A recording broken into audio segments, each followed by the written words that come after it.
alguns assuntos que o propósito é levar a crescer na fé, crescendo na fé.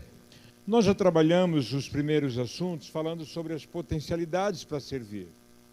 E nós falamos que toda a sua potencialidade sem a ação de Deus, o limite é enorme.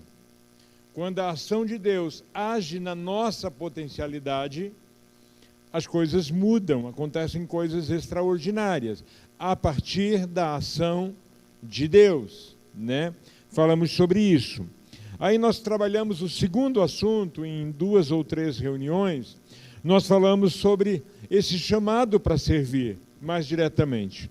E nós falamos sobre algumas características. Quem Deus chama para servir em níveis maiores são produtivos. Deus nunca vai colocar alguém para servir num nível maior, alguém que não seja produtivo. Aí Deus dá sinais do que Ele quer, mas vem a parte humana, ter atitudes radicais, cuidar dos vínculos, romper com a história. Se quer galgar níveis maiores, tem que romper com a história, tem que seguir uma visão e tem que se submeter a essa visão. Porque a visão não é minha, não é sua, é Deus quem deu a visão. Então nós precisamos nos submeter a essa visão que o Senhor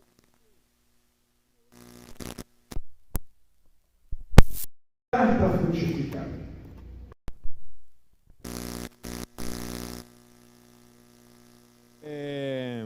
Vamos ler Josué. Nós nos baseamos em Josué, alguns dos nossos estudos, alguns nós estivemos falando sobre a experiência de Samuel, mas Josué, no capítulo 1, o versículo 8, ele diz assim: não deixes de falar as palavras deste livro da lei, e de meditar nelas de dia e de noite, para que você cumpra fielmente tudo o que nele está escrito. Só então seus caminhos prosperarão, e você será bem-sucedido.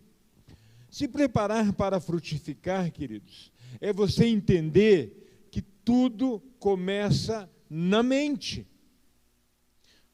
Você pode ser frutífero se na tua mente você já se vê frutífero.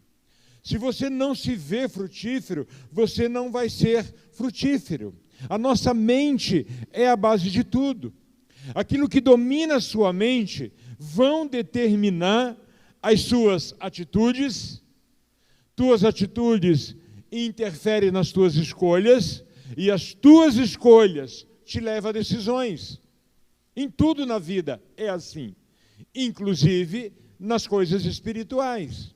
Em tudo na vida, a mente, ela domina, a mente domina aquilo que você está pensando, produzindo, resultado de uma dominação da mente. Então, tudo que a mente domina vai determinar. Aí vem claramente, queridos, princípios estabelecidos por Deus há tantos anos, e que a ciência hoje comprova que a repetição sucessiva te leva à prática daquilo que você está exposto. Então, o que você está exposto é o que determina. Queridos, sem falsa modéstia, eu sempre achei tão fácil cuidar de uma célula. Sem falsa modéstia, sendo muito honesto. Sempre achei muito fácil cuidar de uma célula. Fiz isso muitos anos. Mas eu vejo que o inimigo criou uma mentira, através da pedagogia, da psicologia, criou uma mentira na nossa mente, e eu vejo hoje as pessoas tendo uma dificuldade, e parece que é o fim do mundo cuidar de uma célula. E deveria ser a coisa mais simples do mundo. A coisa mais simples do mundo, cuidar de uma célula. E hoje a gente vê, parece que é a coisa do outro mundo. Não é a visão para esse século, acho que não é a visão para os nossos dias. Queridos, não tem outra maneira de cuidar de mais pessoas, a não ser através de pequenos grupos. Pessoas pastoreando pessoas. Eu tenho muita dificuldade de entender as dificuldades que as pessoas encontram hoje. E preparando esse estudo, eu acho que isso aqui traz muita luz sobre isso. Por que nossa dificuldade? Porque está tudo aqui. A dificuldade foi produzida tudo na nossa mente. Nós produzimos as dificuldades que nós enfrentamos. Lembre-se que aquilo que a sua mente domina vai determinar as suas escolhas, por causa das suas atitudes, que vai gerar decisões. A sua mente, a nossa mente, ela decide acreditar naquilo que eu ouvi bastante. Então, se eu ouço muito que é muito difícil, que é muito complicado, que as pessoas não querem mudança, que as pessoas não querem nada, que as pessoas, eu passo a acreditar nisso. E aí eu não vejo possibilidade de cuidar de ninguém. Pense nisso. A sua mente decide acreditar naquilo que repetidas vezes você recebeu de informação, você foi exposto. Porque as igrejas que crescem bastante, que multiplicam bastante, você vai encontrar aquela pessoa toda aleluiado, todo mundo acreditando, todo mundo motivado, todo mundo... Por quê? Porque eles estão ouvindo demais aquilo e eles realmente acreditam. E eles vão e têm o resultado daquilo que eles acreditam. O teu resultado está diretamente ligado àquilo que você acredita. A nossa mente, dominada por informações que recebemos, nos faz buscar resultados ou nos impede de buscar resultado. Porque eu fui exposto a um monte de situações. Salmos 1, o versículo 2, diz uma coisa muito interessante. Olha o que diz. É bem conhecido. Salmos 1, 2. Ao contrário, a sua satisfação está na lei do Senhor, e nela medita de dia e de noite. Tudo passa pela nossa mente. Se nós estivermos demais expostos à dificuldade, a problema, a não sei o quê, eu foco naquilo que não deu certo, isso vai produzir bloqueios na minha mente. E eu mesmo me saboto. Porque eu acho que não dá. Eu acho que não tem como, as pessoas não querem. Ninguém quer. É o que você escuta, é o que você fala, é o que você passa a acreditar.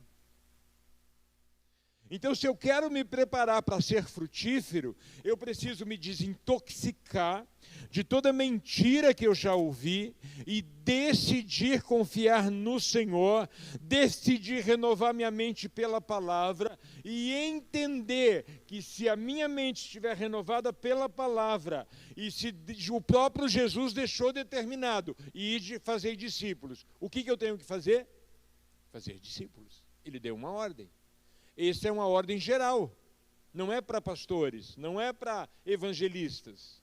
Ele já capacitou o Rodrigão para ser evangelista, a gente nem precisa se preocupar com isso. Não, é para todos. A diferença é que um evangelista tipo Rodrigão, tipo Andréia, tem um alcance maior, porque é muito natural levar Jesus para as pessoas.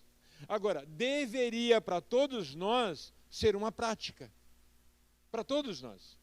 Só que nós acreditamos em algumas mentiras e permitimos que a nossa mente seja dominada por algumas mentiras. E aí não alcançamos, não avançamos.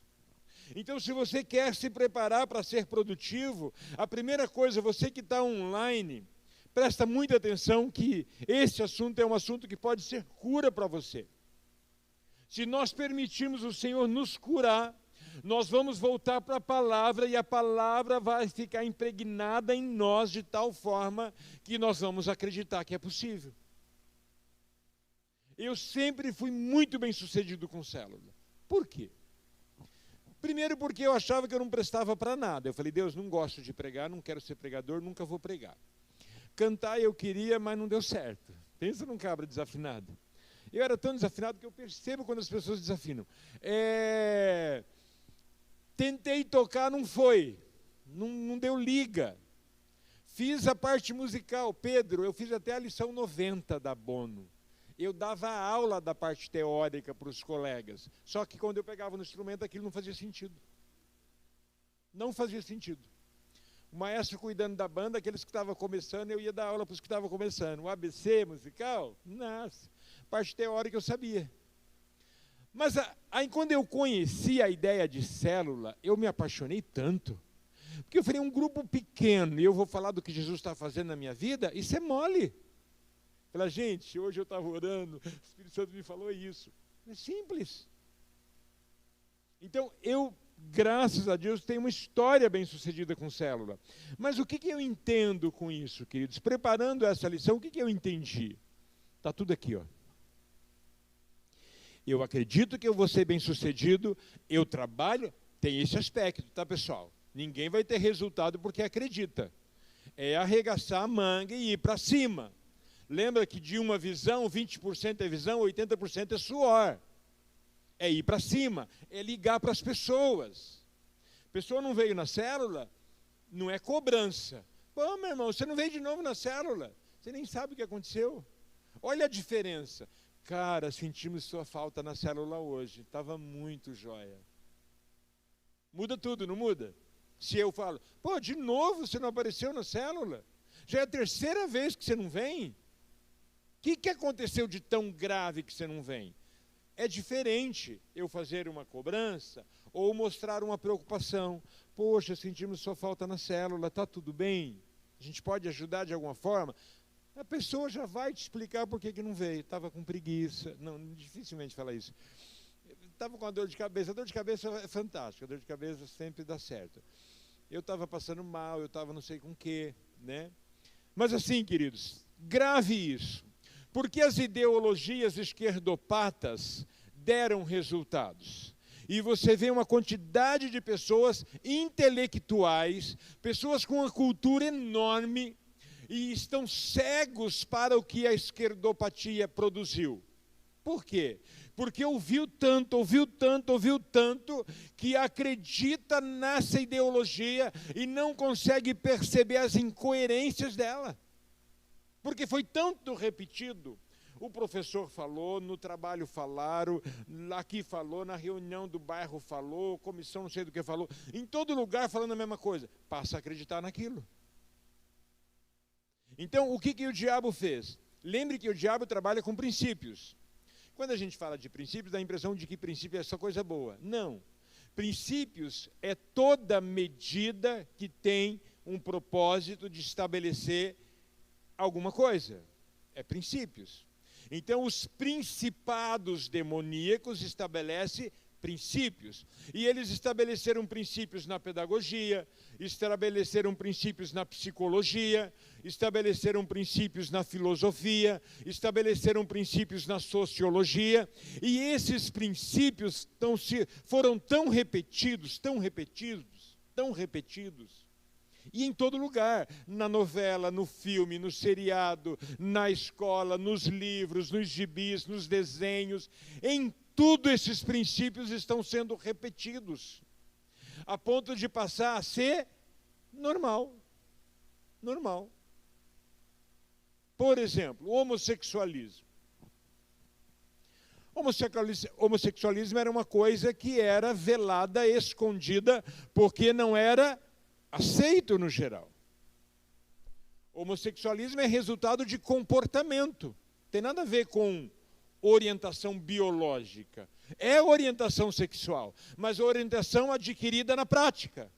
Foi abusado, foi estrupado, foi ensinado pelos mais velhos, de alguma forma ele desenvolveu a partir da construção social, a partir de um comportamento. Só que hoje está tão aceito que parece que é normal ver homens se beijando pela rua, mulheres se beijando pela rua, em qualquer lugar, parece que se pegando pelas praças, pelos lugares, e virou algo normal. Por quê? Porque foi tão repetido em todos os lugares, que parece que é normal. Então, o que nós precisamos entender, queridos? Filipenses 3, versículo 1, vamos lá. Filipenses 3, versículo 1. Finalmente, meus irmãos, alegrem-se no Senhor. E escrever-lhes de novo as mesmas coisas não é cansativo para mim. E é uma segurança para vocês.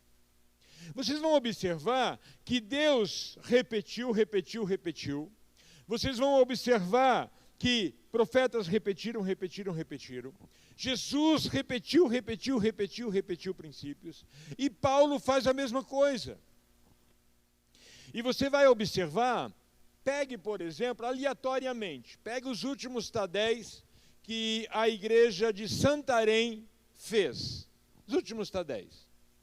Pegue lá os 3 ou 4 últimos Tadéis. Você vai ver eles falando dos mesmos princípios que desde o início, há 20 anos, quando eles começaram, eles estão falando.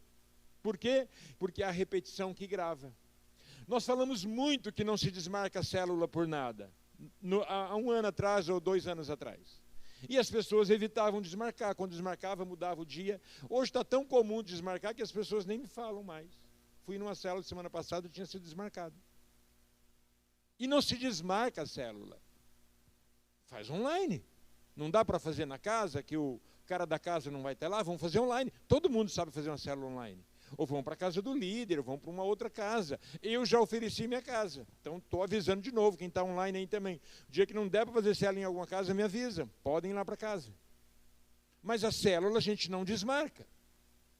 Só que assim, o que acontece? Nós temos parado de falar no Tadel, porque aqueles que não gostam de célula falam, mas mesmo assunto, mesmo assunto.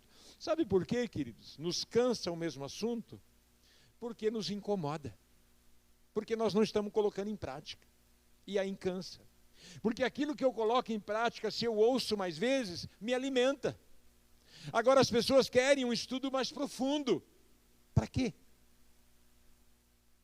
Sem falsa modéstia, eu acho que a gente ensina bem. Eu acho que a gente traz novidade. E o que isso mudou a tua vida nesses 9 anos? Que vai para 10, para o início do ano que vem, faz 10 anos. Entende isso? Novidade demais nos engorda, mas não nos deixa produtivo.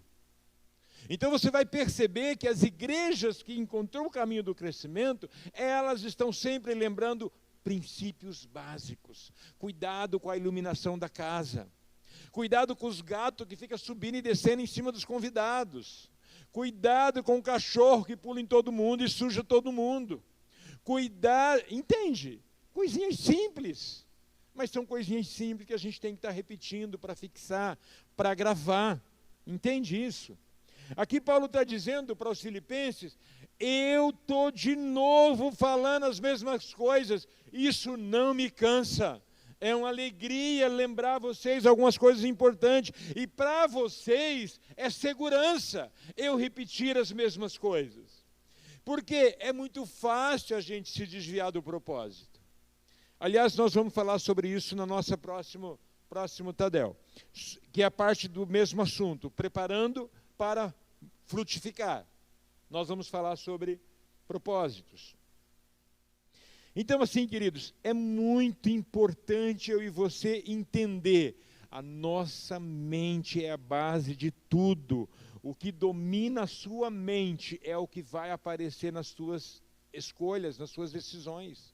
O que domina a nossa mente é que vai me levar a agir. E, por exemplo, o que está mais perto da mente, dos 5 sentidos? Os olhos.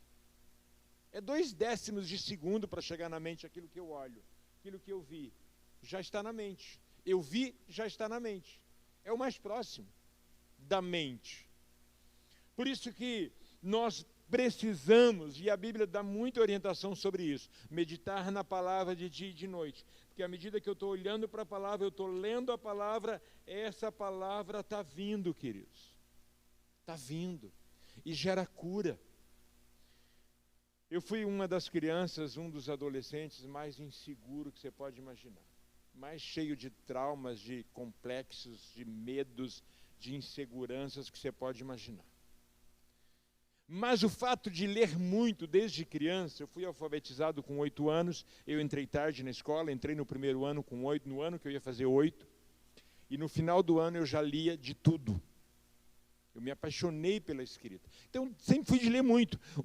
E a Bíblia, inclusive, já tinha lido na adolescência. Então, o que eu gravei quando eu me converti com 20 anos? Que eu precisava de ser curado. E a palavra ia me curar. E eu comecei a ler. E ler, e ler, e ler, de dia, de noite. Ler, ler, ler. E ler a Bíblia, e comer Bíblia, e comer Bíblia. Antes de eu vir na igreja e levantar minha mão para tornar público a minha decisão, durante 3 para 4 meses eu tinha lido a Bíblia várias vezes. E Salmos, Novo Testamento, os Evangelhos, várias vezes, dia e noite, lendo. Era um período que eu estava desempregado, e eu ficava lendo. Eu falei, não vou fazer ficha em lugar nenhum. Se a cidade inteira já tem o ficha para todo quanto é lugar, eu preciso ser curado. Depois eu vou ver negócio de trabalho.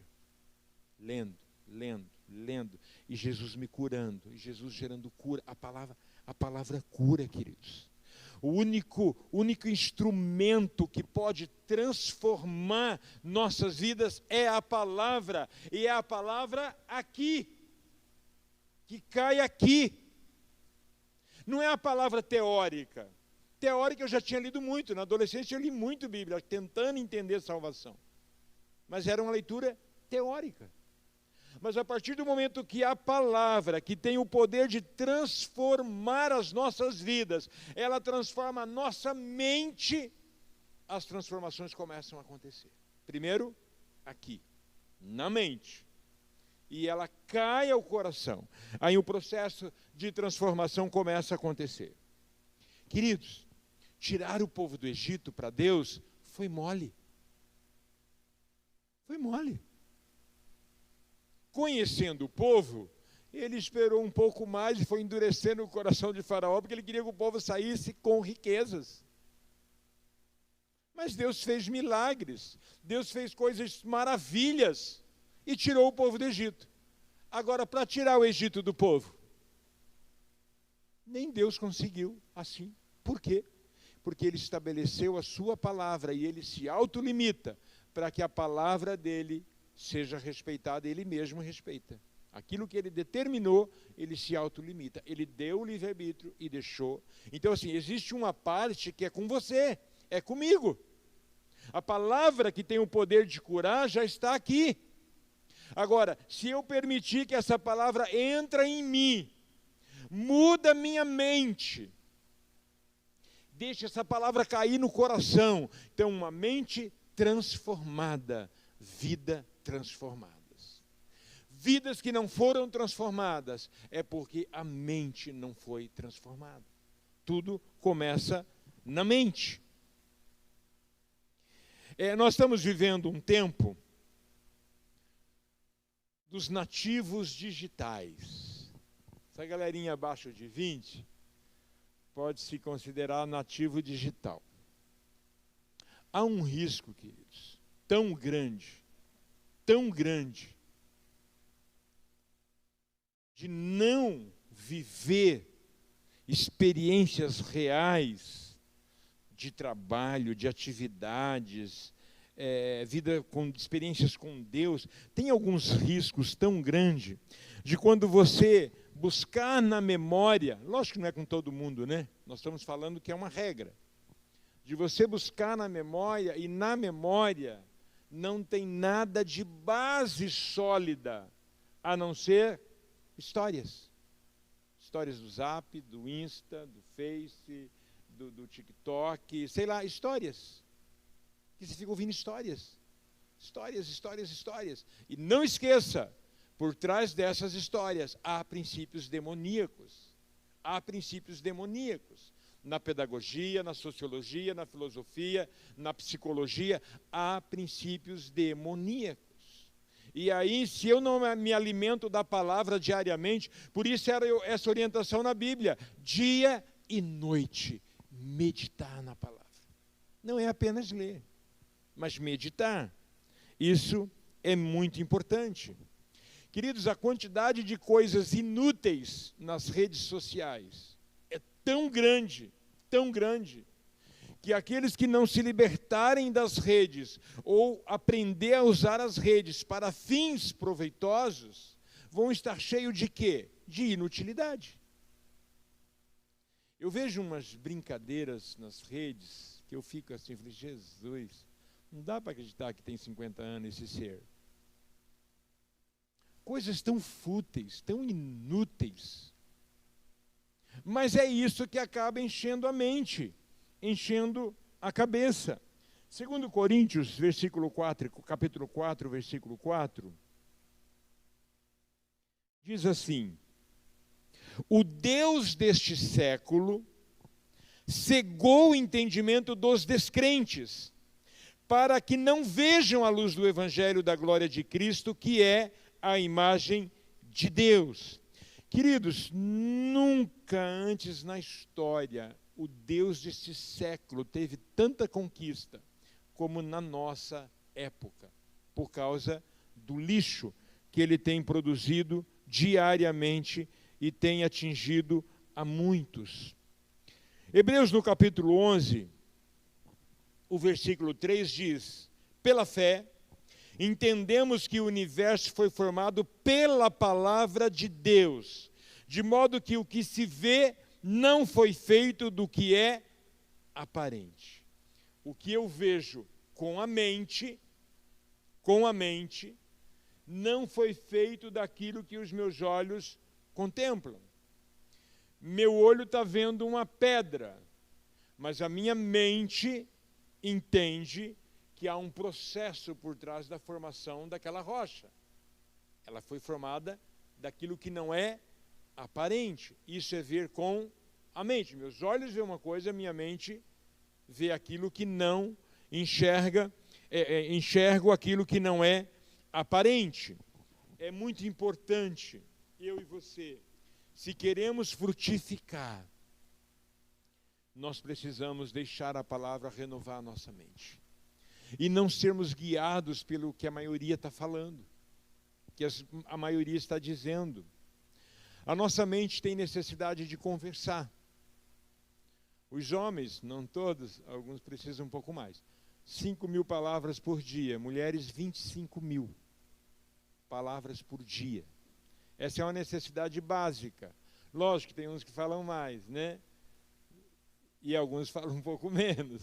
Mas essa é uma necessidade. Ou seja, a nossa mente tem necessidade de conversar, de falar. Alguns um pouco menos, alguns um pouco mais. Algumas mulheres 25.000 palavras ela faz só na parte da manhã. Então, assim, alguns um pouco mais, alguns um pouco menos. Mas essa é uma média. É uma média. A nossa mente tem necessidade de heróis. A nossa mente tem necessidade. Quem são os heróis dos nossos filhos? Se nós não apresentarmos os heróis bíblicos, eles vão conhecer os heróis que o diabo construiu, está construindo.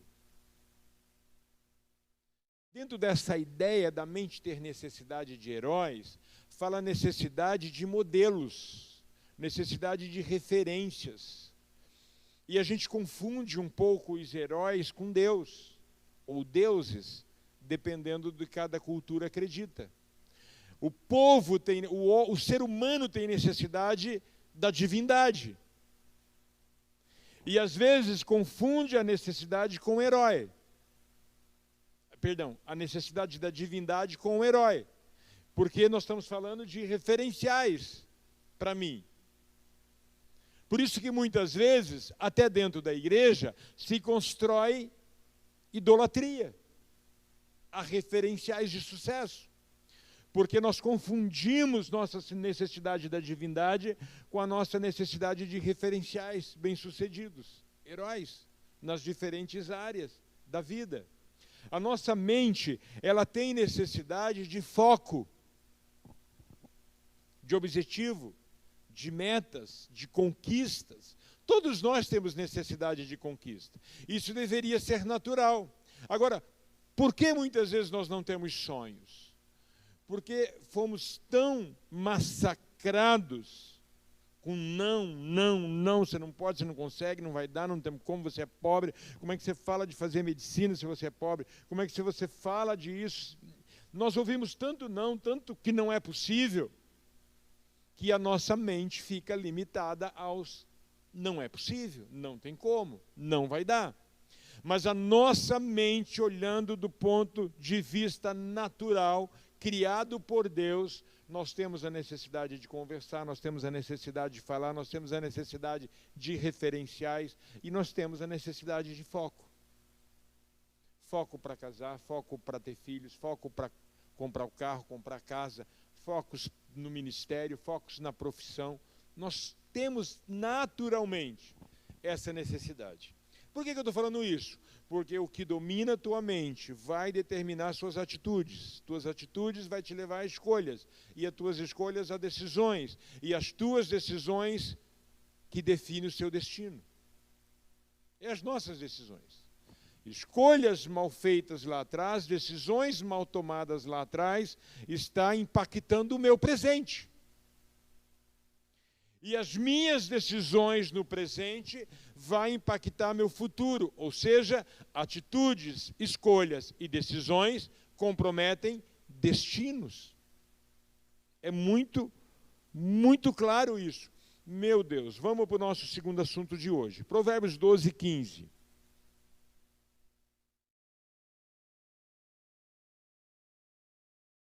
Provérbios 12, 15. O caminho do insensato parece-lhe justo, mas o sábio ouve os conselhos. O caminho do insensato parece justo, mas o sábio ouve conselho. Queridos, a Bíblia é o melhor conselheiro que existe para todas as áreas da nossa vida. A Bíblia é um excelente conselheiro. Deixa eu te falar de um péssimo conselheiro. E nós temos a mania de ser o primeiro que a gente vai ouvir. Amigos. Amigos. De um modo geral, são péssimos conselheiros. Por quê? Por que você acha que amigos são péssimos conselheiros? Porque só existem bons conselheiros, conselheiros maduros, pela vida, pela experiência, pela vida com Deus. Conselheiros bons, amigos bons conselheiros, são quando eles são maduros na palavra, maduros com experiência de vida, maduros no relacionamento com Deus. Se não, só porque é teu amigo, a tendência é te agradar. Cara, hoje me deu uma vontade de encher a cara do fulano. Eu ainda tenho, mas o que ele fez? Ele fez? Ah, não, então você tem que encher mesmo. Quer que eu vou com você? Amigos têm a tendência de tomar a tua dor e ver também o problema via ferida. Quando eu estou ferido, eu vejo a situação via minha ferida. E os meus amigos mais chegados têm a tendência de também ver minha ferida, a mesma ferida. Toma a tua dor e acha que tem que ir para cima mesmo. Vamos quebrar ele no meio. Amigos, de um modo geral, são péssimos conselheiros. Porque gosta demais de você. E vai ver também via dor, via ferida. É muito comum, muito comum. Queridos, construa relacionamentos adequados. Quer ser produtivo? Quer ser frutífero? Construa relacionamentos adequados. A Bíblia fala tanto sobre isso, queridos. E hoje é ciência, comprovado cientificamente. Você é resultado dos 5 a 7 pessoas mais próximas de você. Porque nós praticamos os mesmos erros que vimos os nossos pais. E tudo que eu não queria era fazer igual. E aí cresce e a gente faz igual. Porque a gente aprendeu a apanhar, a gente aprende a bater. A gente aprendeu a ser ofendido e ser agredido, a gente aprende a agredir. A ciência hoje prova de uma forma impressionante. Então isso fala que, se você não selecionar as suas amizades, essas amizades te marcam. Essas pessoas próximas te marcam, de alguma forma. Então, relacionamentos também determinam destinos. Relacionamentos também determinam futuro. Porque os teus relacionamentos ou te promove ou te derruba. Não existe relacionamento neutro. Ah, o cara é meu amigo, mas ele não cheira nem fede. Ah, o cara está na minha aba o tempo todo, mas não cheira nem fede. Não é verdade. Ou cheira ou fede. Ou te promove ou te derruba. Ninguém é neutro nas nossas vidas. Ou nos ajuda ou nos atrapalha. Não existe ninguém neutro. Deus não faz acepção de pessoas. Em que sentido Deus não faz acepção de pessoas? No sentido de salvação. A salvação está disponível para todo mundo. Embora os calvinistas acreditam, né, que Deus escolheu alguns para ser salvo, quem ele escolheu vai ser salvo, quem ele não escolheu pode até procurar o caminho e vai achar. Eu entendo, e eu creio que a maioria de nós entendemos assim, que a salvação está disponível para todos. Porque a Bíblia fala que Deus não quer que nenhum se perca. Então está disponível para todos. Ele não faz acepção nesse sentido. Mas se você olhar no sentido de relacionamento, Deus faz. E nós também fazemos. Nós tratamos iguais as pessoas que nos amam, que se importam conosco, daqueles que não nos amam e que falam mal de nós. Nós tratamos iguais? Nós não tratamos iguais. A única pessoa na Bíblia chamada de amigo de Deus é Abraão. Não tem outro. A única pessoa na Bíblia que fala que Deus falava com ele cara a cara é Moisés. Não tem outro. A única pessoa na Bíblia que Deus fala que um homem segundo o coração de Deus é Davi. Não tem outro. Deus tem filhos prediletos? Não. Deus tem filhos especiais? Não. Tem filhos que se fazem especiais. E você acha que Deus vai tratar do mesmo jeito o outro que não quer estar perto dele, daquele que quer estar perto? Por que João se tornou o que deitava no peito de Jesus? Porque ele sempre queria estar sentado do lado. Ele sempre esteve pronto para atender, para entender, para compreender. Ele se fez especial para Jesus. Então, nossos relacionamentos vai determinar se nós podemos ser frutíferos ou não, se nós vamos crescer ou não, se nós vamos desenvolver ou não. Queridos, nós precisamos priorizar relacionamentos saudáveis. É muito importante. É uma decisão que você faz, é uma escolha que você pode fazer. E querer estar mais perto de pessoas que podem te promover, te ajudar, que pode investir em você. A Bíblia fala de Jesus tendo 5 tipos de relacionamento.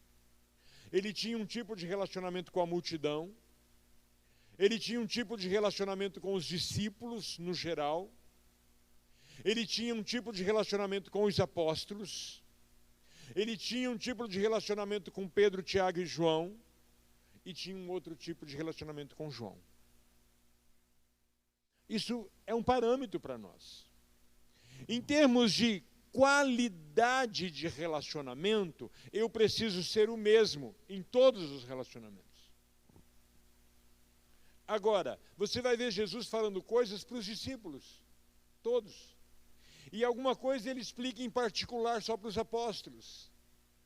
Em alguns momentos ele chamou só Pedro, Tiago e João, que estavam com ele no Monte da Transfiguração, que estava com ele ali nas horas que antecedia a crucificação. E em algumas situações só João esteve presente. Isso fala de relacionamentos. E todos nós precisamos intencionalmente querer investir em relacionamentos. Porque relacionamentos saudáveis nos tornam mais produtivos. Relacionamentos saudáveis nos faz crescer mais rápido. Relacionamentos saudáveis nos faz amadurecer mais rápido. Paulo fala desses relacionamentos. Nós não vamos ler por causa da hora e eu quero terminar esse assunto. Então nós não vamos ler os textos. Mas lá em 2 Coríntios, Paulo, quando se refere a Tito, ele fala, meu companheiro e cooperador. Já quando ele fala sobre Epafrodito, ele diz, meu irmão, meu companheiro, meu cooperador. Lá em Romanos, no capítulo 16, ele faz uma lista dos cooperadores. E ele vai citando os cooperadores. Mas aí ele dá uma ênfase em Priscila e Aquila. Ele dá uma ênfase. Ele mostra que com este casal tinha algo um pouco mais especial. Quando ele escreve para Timóteo, ele fala de Onesífero, que era um brincalhão, que vivia contando histórias. E Paulo fala assim, olha, quando ele me visitou, ele recriou o meu espírito. Paulo estava cabisbaixo, moribundo, taciturno, um pouco peripatético, bastante bacambuzo. E quando Onesíforo chega, ele diz que ele recriou o meu espírito. Ele chegou contando histórias, ele chegou tão extrovertido, animado, ele botou Paulo para cima, e aí Paulo falou, ele recriou o meu espírito. Tem pessoas que nos colocam para cima e tem pessoas que nos derruba feio, feio, feio, feio. Paulo está dizendo, Onesíforo é um amigo que me alegrava, um amigo que me colocava para cima, que me deixava animado. Queridos, terminando esse assunto, você precisa tomar cuidado com 4 tipos de pessoas. Indecisos. Indecisos. Tiago fala de pessoas de ânimo doble, inconstantes. Indecisos são inconstantes. Indecisos não nos ajudam. Então, em vez de indecisos, procura ter pessoas determinadas. Pessoas que sabem o que quer. Pessoas que têm clareza de propósito, de missão. Essas pessoas nos ajudam muito. Mas os indecisos podem atrapalhar nossa caminhada. Incrédulos. Pessoas que você conta algo que aconteceu e fala, não acredito. Pessoas falam, não, você não vai orar, não. Não, isso não vai acontecer, nem adianta. Hoje eu ouvi um testemunho de que o Diogo orou e o joelho foi curado. Queridos, isso é tremendo. Porque muitos adolescentes tiveram essa coragem de orar. Eu falei para vocês, o Michel e a Ilô chegam em casa, nós só viemos aqui para orar com você. Eu estava já há mais de 2 anos tomei por 3 meses 5 medicações, depois estava já há mais de 2 anos tomando 2 medicações todos os dias, e eu tinha dor no joelho. O Felipe lembra, né? Vivia reclamando, nossa, meu joelho está doendo de novo. E eles chegaram lá, falaram, olha, nós viemos para orar com você, Jesus vai curar seu joelho. Eu falei, uau, bora lá, é isso aqui. Eles tacaram a mão no joelho, eles oraram, e eu tomei posse, falei, hoje eu já não tomo a medicação. Não tomei, não tive dor, porque eu não tinha dor ao andar. Se eu não carregasse peso, durante o dia todo eu não tinha dor. Se eu carregasse peso, eu já tinha dor durante o dia. Mas era deitar, a dor vinha valendo. E só a medicação tirava essa dor. Por 2 vezes o diabo tentou implantar o problema de novo. Quando nós fomos na igreja do centro, fazia aquela reunião do City Clay para a gente sair orando pelas pessoas, saiu eu, o Udo e o Michel. Gente, nós saímos de dentro da igreja, nós atravessamos a esquina, estava em frente ao Maruíche, a dor veio. Mas veio toda a dor que eu tinha nesse joelho. Eu fiquei um pouco para trás, não, vamos, pode ir caminhando vocês, a gente já alcanço vocês. Dei uma parada, falei, Deus, eu não aceito isso. Que diabo mentiroso, o Senhor me curou, agora essa dor volta assim? Não, essa dor não me pertence não. Orei. Na hora que eu caminhei, falei, não, e eu vou orar para o Senhor curar pessoas hoje, imagina. Queridos, de repente, a dor sumiu. Depois de uns 4, 5 meses, de novo, tive uma situação assim. Na hora que eu fui pegar um peso, o diabo falou, você não pode, você tem problema no joelho. Ele é terrível, ele conhece esses detalhes. Aí, eu dei ouvido, lembra que você precisa cancelar o dardo na primeira tacada? Eu ouvi aquilo, falei, esse negócio é meio pesado para mim. Mas na hora que eu juntei, mudei de lugar, pá, a dor se instalou. Na hora o Espírito Santo me fez lembrar. Repreendi de novo, mandei embora, a dor sumiu. Por que esses jovens, esses adolescentes saíram orando e muitas pessoas foram curadas? Porque eles tinham enchido a mente da certeza de fé. Se eu orar, vai ser curado. Aquilo que enche a nossa mente vai dizer qual atitude nós vamos ter, vai dizer quais escolhas nós vamos fazer, vai dizer quais decisões nós vamos tomar. Então, se tomamos decisões erradas, se fazemos escolhas erradas, é porque a nossa mente não está tão transformada como deveria estar. Pode ter certeza. Incrédulos, eu preciso me aproximar de pessoas que têm fé, que acreditam. Eu preciso caminhar com essas pessoas. Eu preciso andar com essas pessoas. Outro tipo de pessoa que você deve evitar, pessimistas. O pessimista é aquele que dá sempre ênfase no errado. Tem 10 vendo o lado bom da coisa, ele está vendo o lado errado. O triste é que, na verdade, tem um vendo o lado bom e tem 9 vendo o lado errado. Os espias. 2 voltam com um olhar positivo. 8 voltaram inflamados. Imagina que nós vamos conquistar aquela terra. Tem esses cachos de uva grande, é verdade. A berinjela parece uma abóbora, isso é verdade. Mas lá tem gigante. Os caras são muito grandes, eu me senti gafanhoto perto do cara. Ai, que exagero.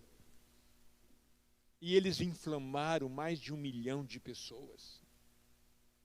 Porque para ter uma visão pessimista, incrédula, é sempre o número maior. Cuidado com democracia. Cuidado com democracia. Porque a democracia, ela não existe nas igrejas grandes e bem-sucedidas.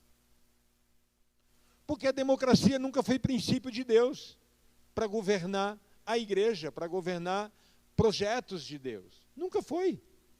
Porque a maioria sempre tem uma visão negativa.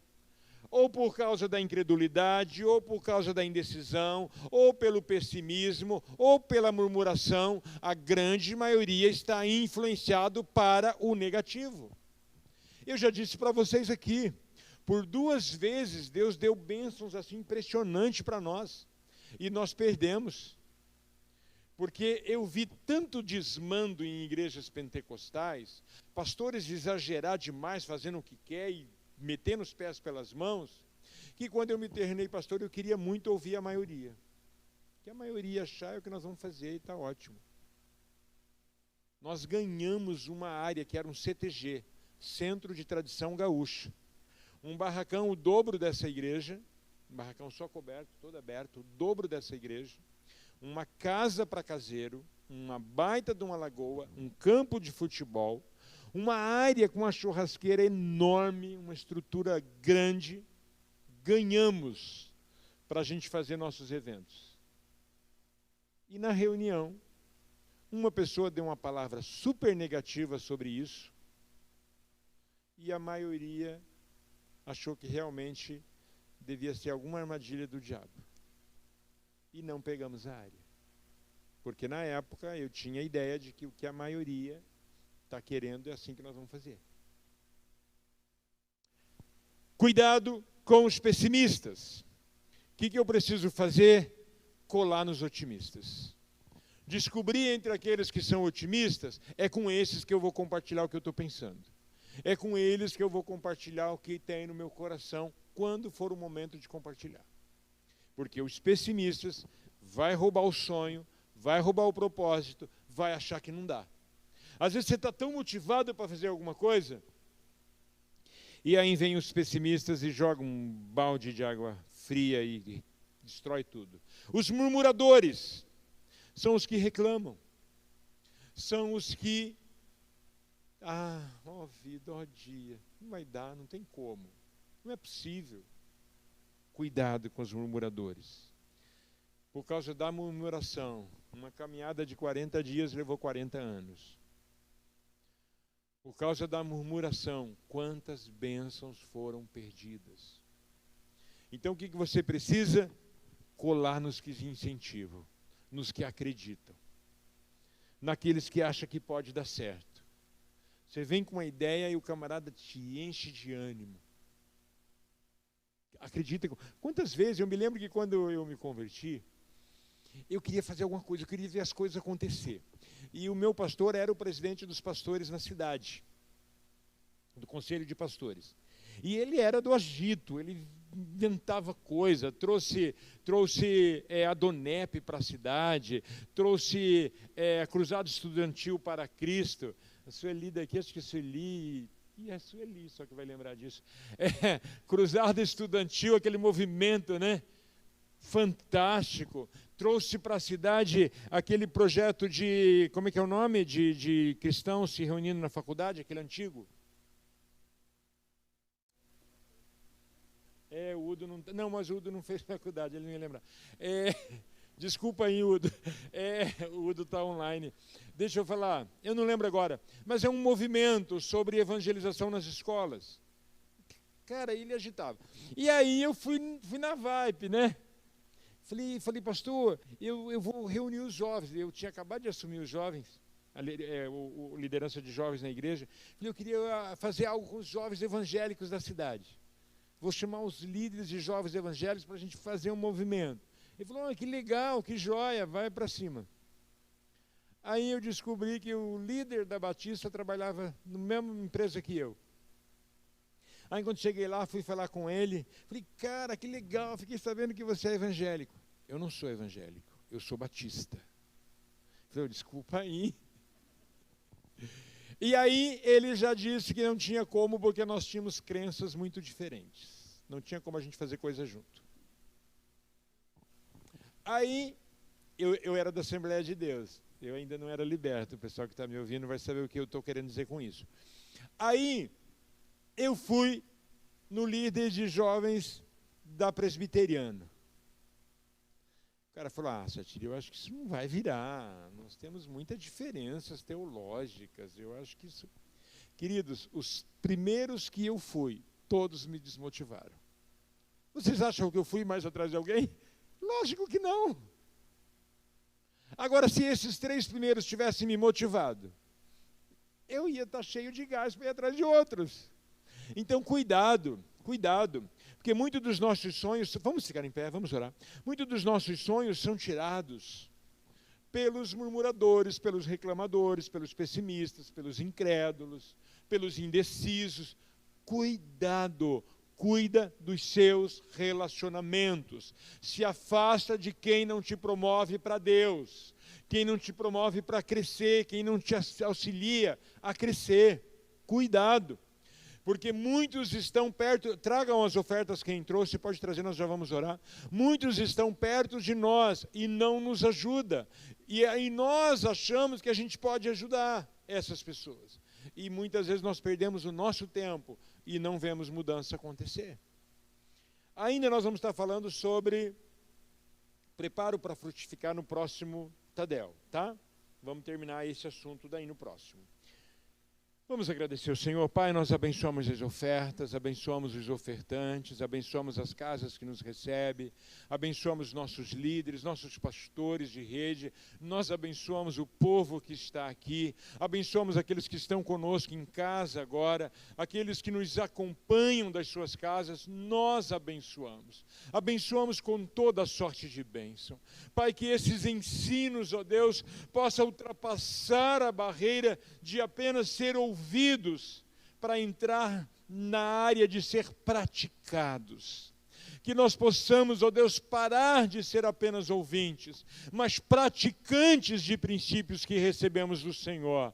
E ver, ó Deus, mudanças importantes acontecendo em nossas vidas. Nós te pedimos já agradecidos, em nome de Jesus.